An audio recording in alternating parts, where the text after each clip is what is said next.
Big boss 18 मध्ये Digvijay राठेने wild card entry घेतली। त्याच्या येण्याने कार्यक्रमाची रंगत आणखीनच वाढली। त्याचा गेम प्रेक्षकांना खूप आवडतोय। नुकतंच त्याचा आणि अविनाश मिश्राचं भांडण झालं। कशिश कपूर आणि दिग्विजय शो मध्ये आल्यावर अनेक समीकरणं बदलली आहेत। अशातच दिग्विजयसाठी एक वाईट बातमी आली। त्याच्या गर्लफ्रेंडने सोशल मीडियावर एक पोस्ट शेअर केली, त्यानंतर या दोघांच्या चाहत्यांना धक्का बसला आहे। दिग्विजयची गर्लफ्रेंड उन्नती तोमरने पोस्ट करून दिग्विजयच्या टीमवर आरोप केले आहेत। तसंच तिचा आणि दिग्विजयचा ब्रेकअप झाला आहे असं तिनं पोस्टमध्ये म्हटलंय। उन्नती तोमरने इंस्टाग्राम स्टोरीवर एक पोस्ट शेअर केली, त्यात तिने दिग्विजय राठीशी ब्रेकअप केल्याचा उल्लेख केला।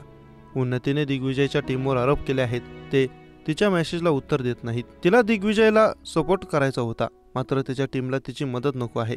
त्यामुळे उन्नतीने तिच्या चाहत्यांना म्हटलं की त्यांनी तिला आणि दिग्विजयला एकत्र रिलीजमध्ये टॅग करू नये आणि ती दिग्विजय आता सोबत नाही।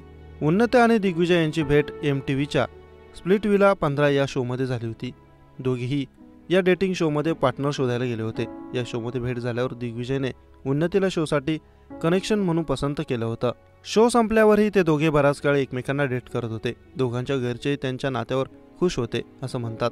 मात्र आता उन्नतीने केलेल्या पोस्ट नंतर त्याच्या चाहत्यांना मोठा धक्का बसला आहे। दिग्विजय बिग बॉसच्या घरात आहे, त्याचं सोशल मीडियावर त्याची टीम सांभाळते, त्यांच्याकडून रिप्लाय येत नाही असं म्हणत उन्नतीने ब्रेकअपची घोषणा केली। त्यामुळे त्याच्या चाहत्यांना मोठा धक्का बसला आहे।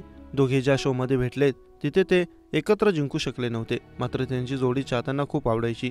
या दोघांच्या चाहत्यांनी त्यांना दिग्नीत नावाचा हॅशटॅग देखील दिला होता। या हॅशटॅगने ते त्यांचे अनेक रील्स सोशल मीडियावर शेअर करायचे।